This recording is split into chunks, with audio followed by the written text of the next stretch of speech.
Bienvenue sur Cold Blood Field, l'endroit où nous explorons ensemble les zones les plus sombres de l'âme humaine à travers des affaires criminelles qui ont bouleversé tout un pays.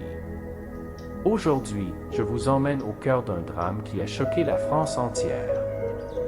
Un soir d'été 2004, dans un village paisible de l'Isère, une fête de famille bat son plein. Les rires fusent, le vin coule à flot, l'ambiance est détendue. Mais quelques heures plus tard, 5 détonations retentissent. Une femme s'effondre, morte. Et l'assassin n'est autre que son propre mari, un homme que tout le monde admirait. Ce soir-là, le masque tombe. Marc Cessillon, ex-capitaine de l'équipe de France de rugby, ancienne gloire nationale, devient le protagoniste d'un féminicide glaçant commis devant plus de 60 témoins. Qu'est-ce qui a poussé un sportif respecté à se transformer en meurtrier? À quel moment la gloire cache-t-elle la violence? Et la justice peut-elle vraiment être impartiale lorsque l'accusé a longtemps été érigé en modèle? Dans cette vidéo, nous allons décortiquer ensemble cette affaire hors norme, non seulement sous l'angle judiciaire, mais aussi comme un miroir de notre société, où la célébrité peut parfois étouffer la vérité, et le silence devenir complice d'un crime. Partie I du héros national à l'homme brisé, une chute silencieuse. Marc Cessillon n'était pas un criminel ordinaire. Avant de devenir le protagoniste d'une affaire qui allait choquer la France entière, il était un homme admiré par des millions de personnes. Un sportif exemplaire. Une icône de puissance. Un héros du rugby français. Marc, c'est un guerrier au service de la France, s'écriait un commentateur sportif en 1992, alors que Cessillon galvanisait l'équipe avec un plaquage d'une précision redoutable. Avec 46 sélections en équipe nationale et 5 capitanats, il symbolisait l'engagement, la rigueur, l'honneur, du moins, sur le terrain. Mais comme beaucoup d'athlètes de haut niveau, la lumière s'éteint un jour et laisse place à un vide immense. En 1999, après avoir pris sa retraite, la descente aux enfers commence. Une chute lente, silencieuse, que personne ne semble vraiment voir ou vouloir voir. Je ne sais plus qui je suis sans le rugby, aurait confié Marc à un ancien coéquipier. Une phrase banale? Non. C'était un appel à l'aide que personne n'a su entendre. Privé de son rythme d'athlète, de son statut public, de l'adrénaline des matchs, Marc plonge dans l'alcool. Un verre, puis 2, puis une bouteille. Le vin devient son confident, mais aussi son complice. Celui qui désinhibe. Celui qui réveille ce qu'il y a de plus sombre en lui. Et celle qui paie le prix de cette lente dérive, c'est Chantal, sa femme depuis plus de 20 ans. Ils formaient autrefois un couple de rêve, lui, star du rugby, elle, femme douce et discrète, pilier de la maison. Mais derrière la façade, la réalité était tout autre. T'étais où? Avec qui? Pourquoi t'as pas répondu? Marc commence à contrôler chaque geste de sa femme avec une jalousie obsessionnelle. Au début, Chantal tente de rassurer, d'expliquer, de calmer. Mais plus elle reste calme, plus lui s'emporte. Les disputes deviennent régulières. Les cris fusent. Puis viennent les gifles. Les insultes. Le regard noir qui glace. Parfois, elle va dormir dans une autre pièce avec les enfants, par peur. Je ne le reconnais plus. L'homme que j'ai épousé n'est plus là. Confiera-t-elle un jour, la voix brisée, à une amie proche? Le pire dans tout ça? Tout le monde savait. Et personne n'a rien dit. Les amis détournaient le regard. Les voisins n'osaient pas se mêler. Même certains membres de la famille minimisaient en disant « C'est dur, mais pense aux enfants, sois patiente. » Peut-être parce qu'il était célèbre. Peut-être parce qu'il était grand, fort, impressionnant. Peut-être parce qu'on pense, à tort, qu'un homme glorieux ne peut pas être violent chez lui. Et pendant ce temps-là, Chantal s'enferme dans un silence douloureux, prisonnière de son propre foyer. Et personne ne comprend que le drame est déjà en marche. La gloire n'éblouit pas seulement ceux qui la reçoivent, elle aveugle aussi ceux qui la regardent, au point de ne plus voir les fissures qui s'élargissent juste sous leurs yeux. Partie 2 Chantal, la femme oubliée dans sa propre histoire. Dans tous les articles, toutes les unes de journaux, un nom revient toujours, Marc Sisson, comme si cette affaire ne parlait que de lui, comme si cette tragédie se résumait à la chute d'un héros. Mais on oublie trop vite que celle qui a tout perdu, c'est Chantal. Chantal n'était pas seulement la femme de Marc. Elle était une mère, une femme forte, un être humain à part entière, avec ses rêves, ses espoirs, sa vie. Mais tout cela a été effacé, écrasé par l'ombre immense de son mari. Au début, Chantal était cette épouse discrète mais présente. Toujours derrière Marc, elle l'épaulait, l'encourageait, le réconfortait après chaque blessure, chaque échec. Mais peu à peu, ce soutien est devenu une cage invisible. Marc devenait jaloux, possessif, méfiant. Non pas par amour, mais par peur. Peur d'être abandonné. Peur d'être oublié. Et Chantal s'est lentement épuisée. Tu ne veux pas une épouse, tu veux une geôlière. Lui aurait-elle lancé un jour, en pleine dispute. Elle ne pouvait plus voir ses amis librement. Plus passer un appel sans être interrogée. Elle ne vivait plus, elle survivait. Sous les apparences d'un couple parfait, se cachait une relation étouffante et toxique. Puis un jour, Chantal dit stop. Elle entame une procédure de divorce. Elle consulte un avocat. Elle parle à ses proches. Elle se prépare à tourner la page d'un cauchemar qui a trop duré. Mais cette décision, c'était la goutte de trop pour Marc. Tu veux m'abandonner? Après tout ce que j'ai sacrifié, aurait-il hurlé, ivre, un soir de plus. Personne ne me quitte. Personne ne me trahit. Dans l'esprit d'un homme perdu, instable, rongé par l'alcool et la rage, ce divorce n'était pas une séparation. C'était une humiliation.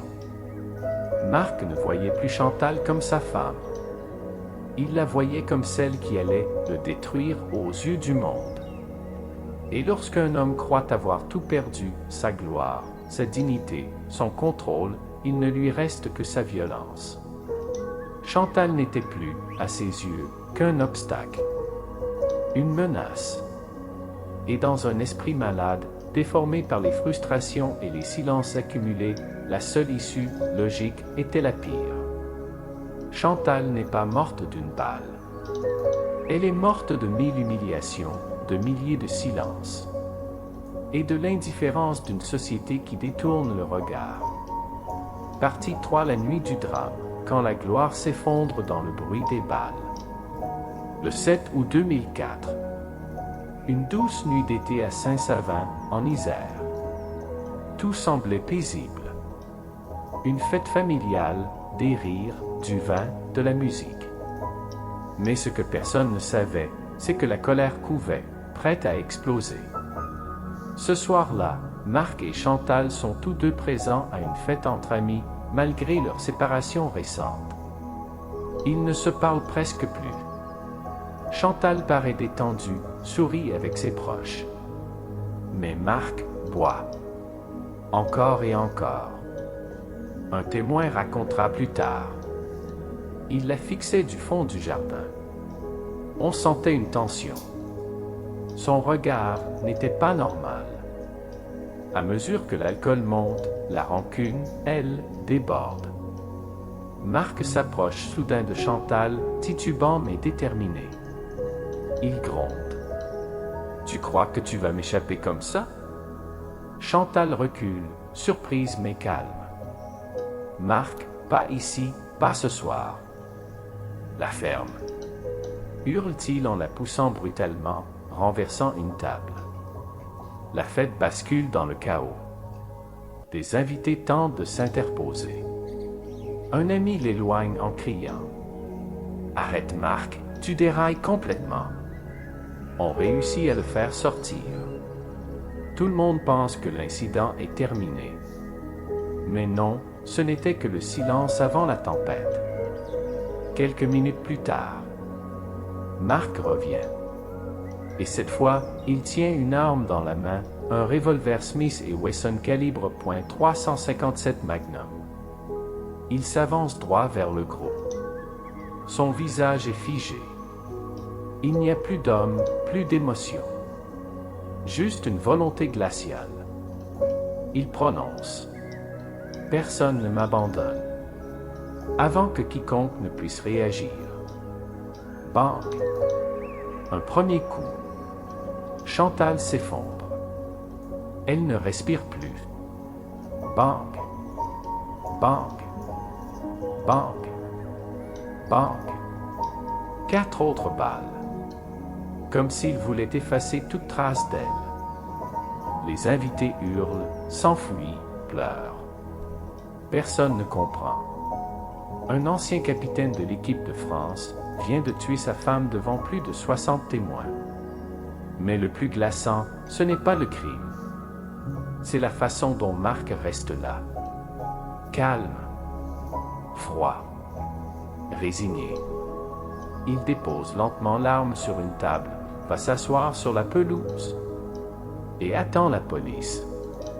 Un ami s'approche en larmes. « Marc, qu'est-ce que t'as fait ?» Marc le regarde droit dans les yeux. Ce qu'il fallait. Elle m'a détruit. Marc n'a pas seulement tué Chantal. Il a tué l'idée qu'un héros est toujours un homme bien.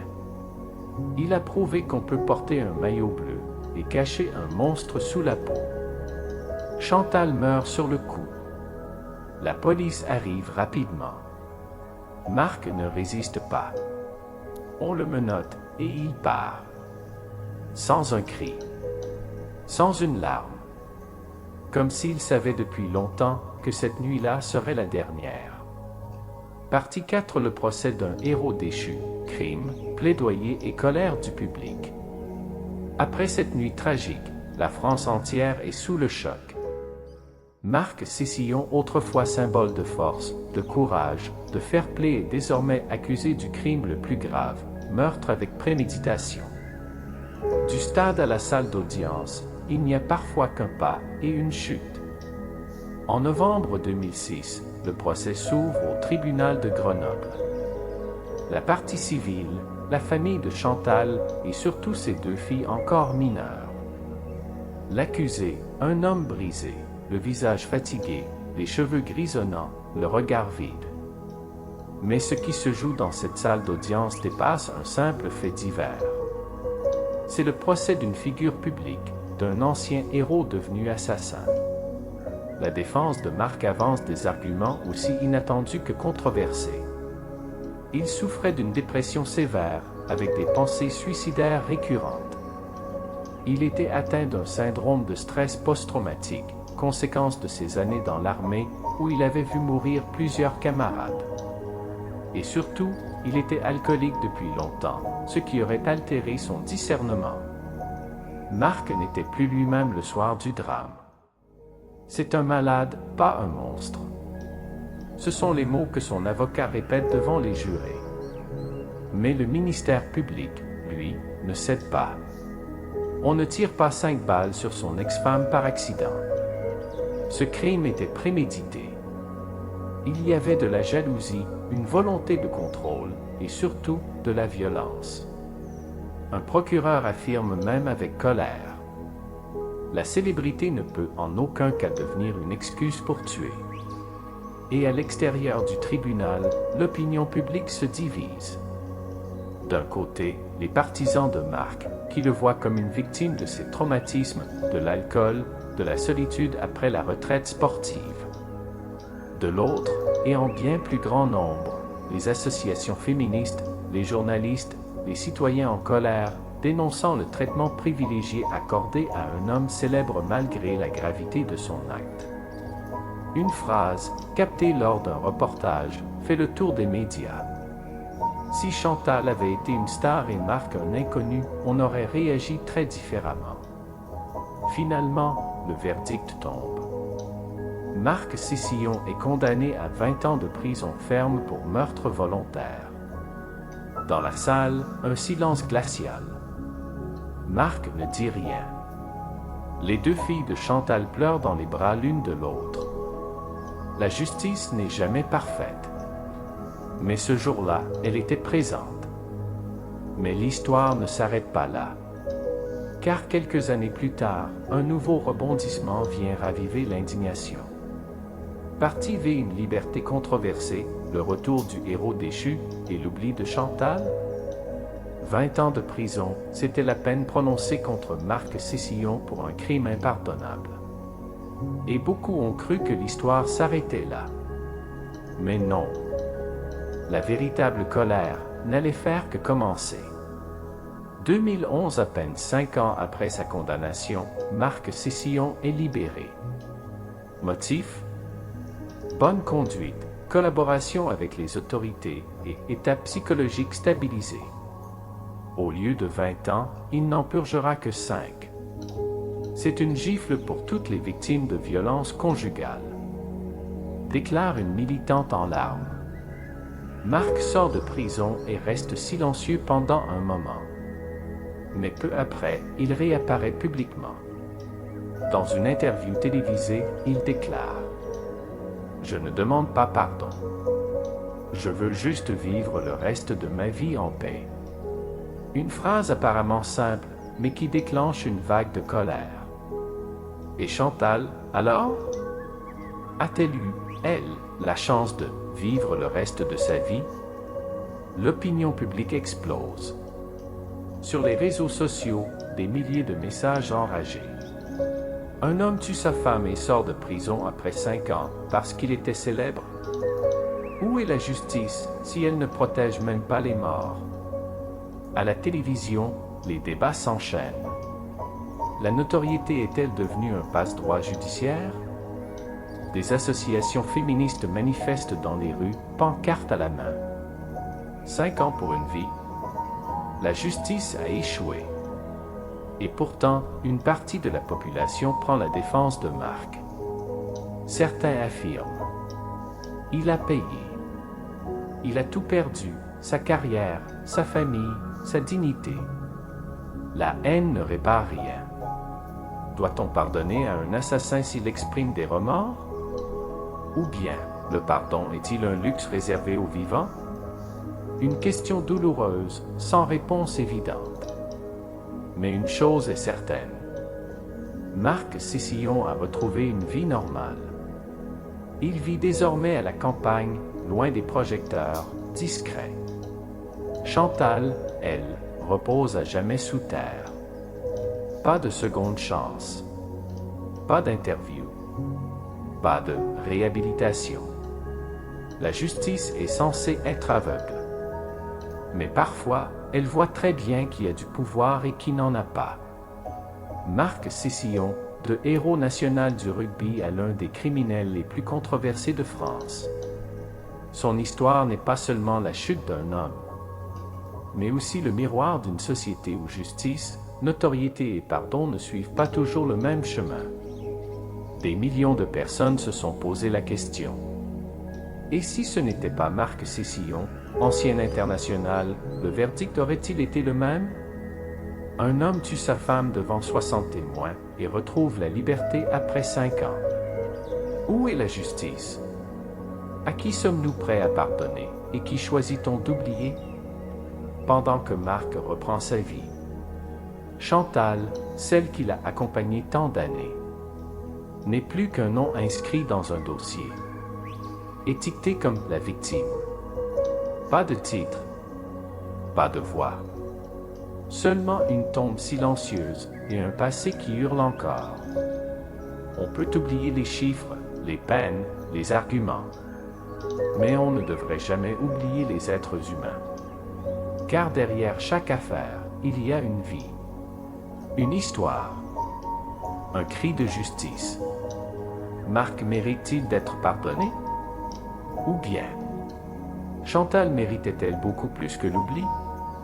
Partagez votre avis en commentaire. Cette histoire ne concerne pas seulement une famille. Elle nous interpelle tous. Un rappel puissant, la violence d'où qu'elle vienne n'est jamais une erreur. Merci d'avoir regardé cette vidéo jusqu'au bout. Si vous l'avez trouvée utile et nécessaire, n'hésitez pas à liker, partager et vous abonner à la chaîne pour ne rien manquer des prochaines histoires vraies, parfois douloureuses, mais indispensables à raconter. À très bientôt dans une prochaine vidéo.